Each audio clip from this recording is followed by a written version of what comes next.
Bonjour les Capricornes, bienvenue sur ma chaîne Valet ses cartes. Merci d'être là, moi je suis ravie de vous accueillir pour votre guidance du week-end du 1er et 2 juillet 2023. Donc guidance toujours générale intuitive, ne prenez que ce qui résonne pour vous, que ce qui résonne en vous, uniquement les messages qui font vraiment écho. Si ça ne vous parle pas, vous laissez passer, ça n'est pas pour vous. Allez, je commence de suite avec un premier message de l'oracle du Pays des Merveilles pour voir un petit peu l'énergie de votre week-end, voilà, ce qui va vous accompagner sur le week-end. Allez, c'est parti pour vous les Capricornes. Merci. Alors, qu'est-ce qu'on a? On a examiné bien la situation. Prêtez attention aux détails, posez des questions, réfléchissez avant d'agir. La notion de quelque chose qui est à observer, il y a des questionnements à se poser, il y a la notion de prendre le temps de regarder bien quelque chose sous toutes les coutures, avec cette notion de réfléchissez avant d'agir, il y a cette notion d'action quand même. On réfléchit avant d'agir, on est dans l'idée de se questionner, de regarder les choses sous toutes les coutures, mais dans l'idée de poser un acte, poser une action, voilà. Mais il y a un petit peu ce temps de week-end où on prend le temps de se poser, de se questionner, d'envisager tout son environnement et de regarder ce qui a pu nous échapper. Voilà. On va voir avec le tarot ce que ça peut dire. Allez, je vais prendre 3 cartes. C'est parti.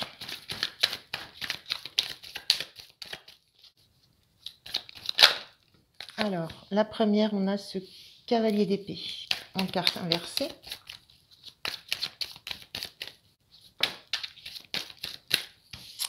Le 2 de bâton.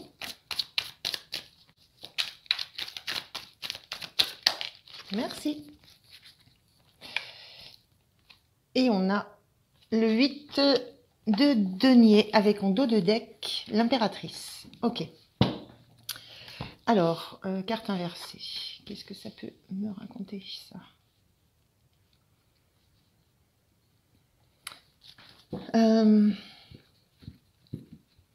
Alors, avec cette impératrice et ce 2 de bâton, la sensation qu'il y a des choses qui sont en gestation, des choses en préparation.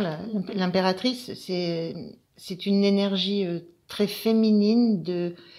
Là, elle est représentée par une femme enceinte. On a la féminine et en même temps, on a un bâton dans les mains. Comme là, on a un bâton dans les mains, on prépare quelque chose pour agir. Donc voilà, on est vraiment dans cette notion d'entamer, de poser un acte. Mais pour l'instant, on est en gestation, on réfléchit. Il y a cette notion de papillon au-dessus, où voilà, il y a une notion de transformation qui est à l'œuvre. Mais avec cet inconnu, on ne sait pas ce qui va naître. Bon, femme enceinte, c'est un bébé, mais en général, on parle plutôt d'un projet, de quelque chose. On ne sait pas ce qui va naître, ce qui va arriver. Et là, il y a cette énergie de s'accrocher encore c'est comme si on s'accrochait à des vestiges. Enfin, c'est ce que je ressens là. Parce qu'il y a une crainte de lâcher ce qu'on a, ce qui est sécure, ce qui nous maintient en place, de lâcher un environnement qui est rassurant, qu'on maîtrise, qui est quand même aussi très, très droit, très strict, très carré. Et c'est les prémices d'une action qu'on va mettre en place, mais on en est encore à s'accrocher, à s'accrocher au dernier rempart avant d'en lâcher un pour réellement s'engager dans une action. Avec cette notion d'ici, cette envie quand même de tourner le dos à quelque chose qui travaille beaucoup. Voilà, cette énergie-là, c'est on travaille, on est seul à travailler, à poser des actions, à poser des choses, à organiser, à planifier. Il y a tout ce temps. C'est comme s'il y avait eu tout un temps de réflexion. Je parle de réflexion parce qu'on est dans de l'épée là. Tout un temps de réflexion où on a posé c'est comme si on avait posé des arguments, posé des choses.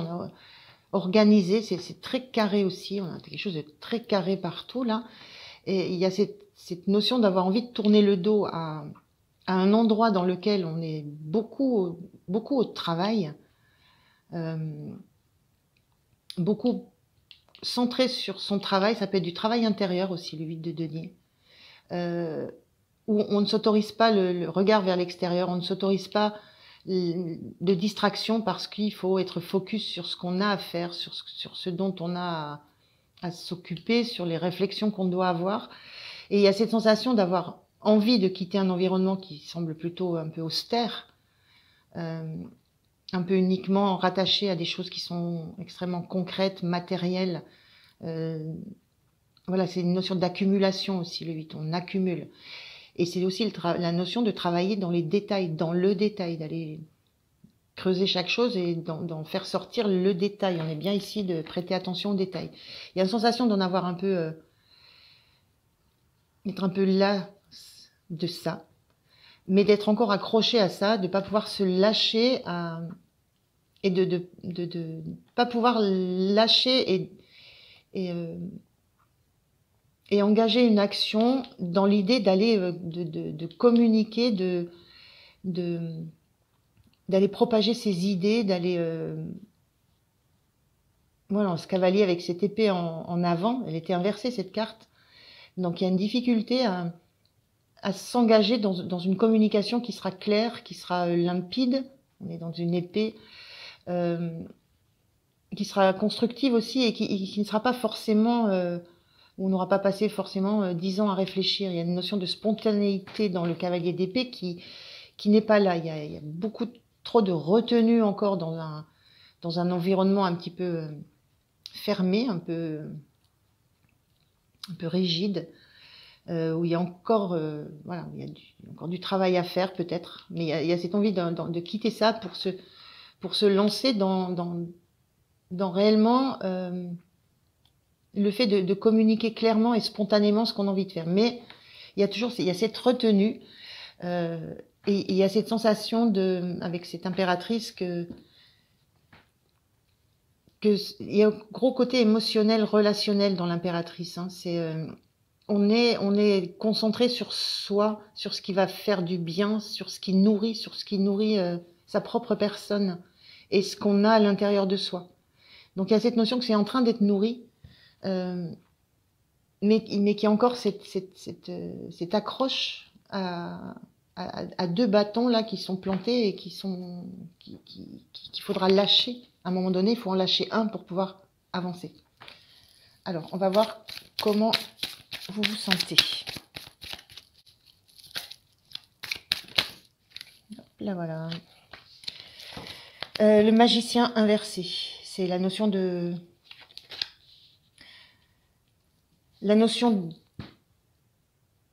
savoir que vous avez tous les outils, toutes les compétences, toutes les capacités pour lâcher un bâton et faire un pas vers ce qui vous attire, pour quitter cet espace. On a le fou en plus. Le fou inversé. Mais la sensation de ne pas savoir lequel utiliser. Quoi prendre. Voilà, on a ce bâton, le denier, les épées, les coupes, on a tous les éléments dans les mains. Qu'est-ce qu'on utilise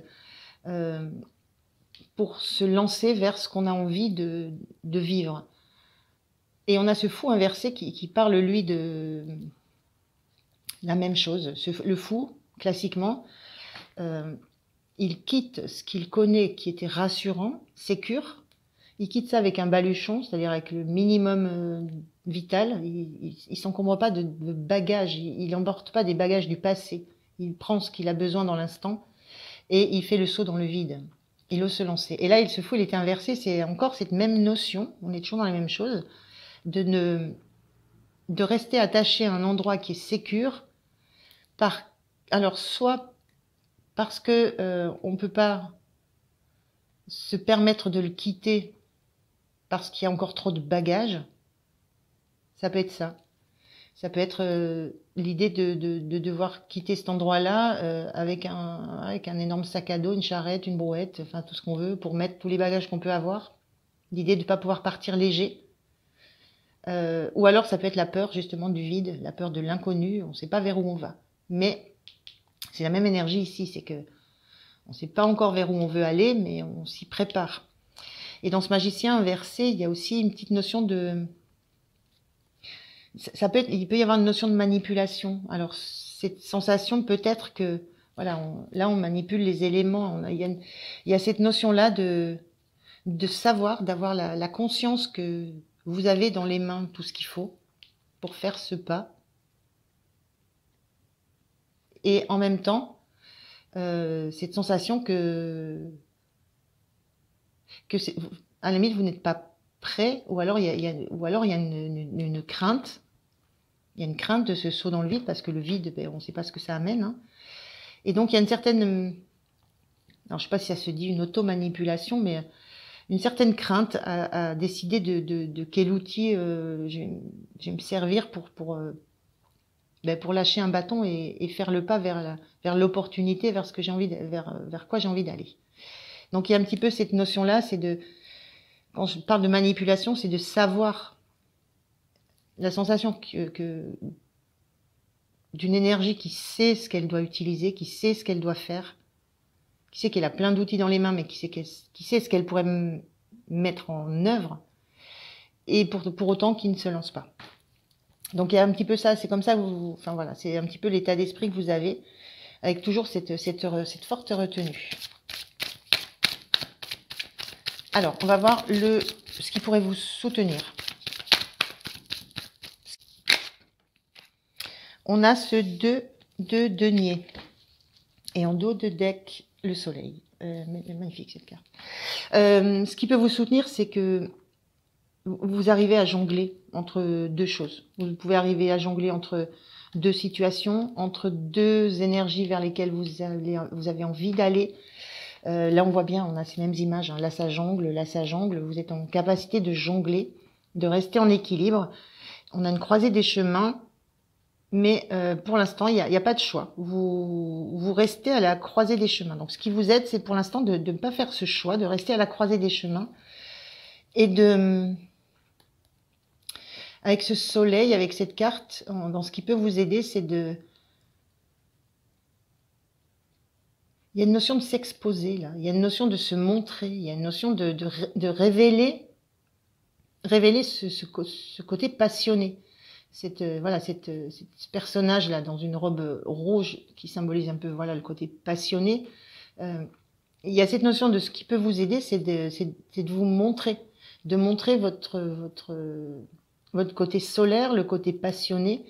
Il y a cette notion de tournesol aussi qui ont l'habileté, l'art de se tourner vers le soleil, c'est-à-dire il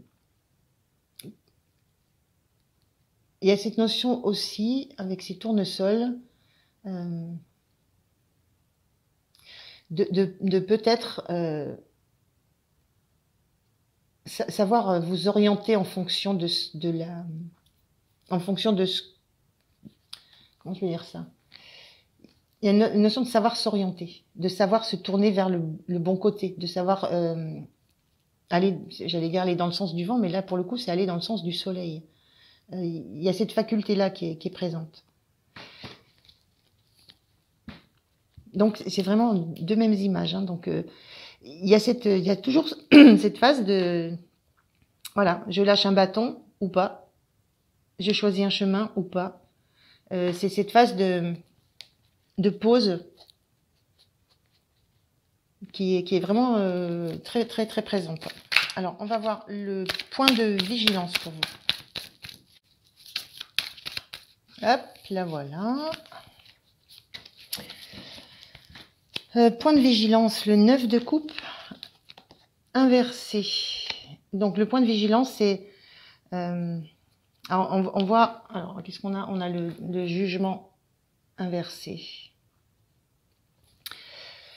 On a cette notion d'aller vers... le jugement, c'est l'appel des âmes, c'est retrouver sa vérité, retrouver ce qui nous appelle profondément. Donc, bon, il était inversé, mais du coup, en point de vigilance, ça l'a fait à l'endroit.